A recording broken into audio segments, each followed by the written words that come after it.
অন্তর্বর্তী সরকারের ডক্টর ইউনূস উপদেষ্টা পরিষদের সদস্যবৃন্দকে আপনারা জনগণের বিপ্লবের সরকার, বিপ্লবী সরকার, আপনারা যদি এই ধরনের কাজটাই করেন আপনাদের পতন অনিবার্য।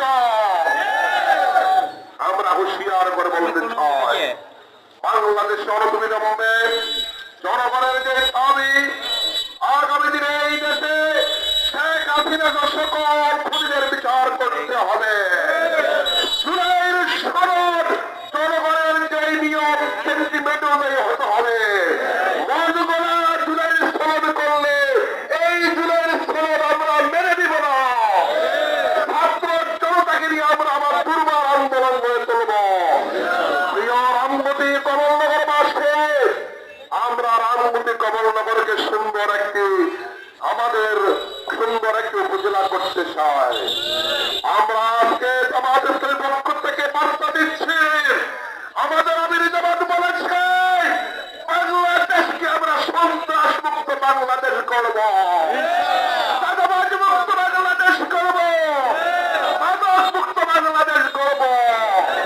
আমরা আজকে কি দেখতে পাচ্ছি, আমাদের আবার চাঁদাবাজ হচ্ছে, আমার মা বোনদেরকে আজকে দর্শন করা হচ্ছে। আমরা কি এই জন্য স্বাধীন করেছি? হুঁশিয়ার করে বলতে চাই, তারা এর সাথে জড়িত, তোমাদেরকে ছাড় দেওয়া হবে না।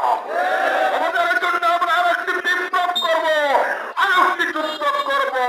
বাংলাদেশকে আমরা চাঁদাবাদ মুক্ত ইনশাল্লাহ করব, সন্ত্রাস মুক্ত করব, মাদক মুক্ত করব।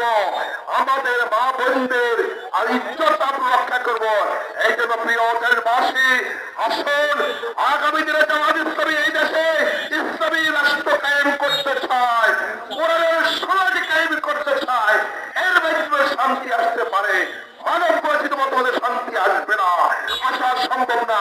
এই জন্য আসুন আগামী দিনে জামাত ইসলামী পতাকা তলে ঐক্যবদ্ধ হয়ে আমরা আগামী দিনে একটি কোরআনের রাষ্ট্র কায়েমের জন্য আন্দোলন গড়ে তুলে সবাইকে আমাদের পক্ষ থেকে, জামাত ইসলামের পক্ষ থেকে রক্তিম শুভেচ্ছা, মোবারকবাদ। আসসালামু আলাইকুম।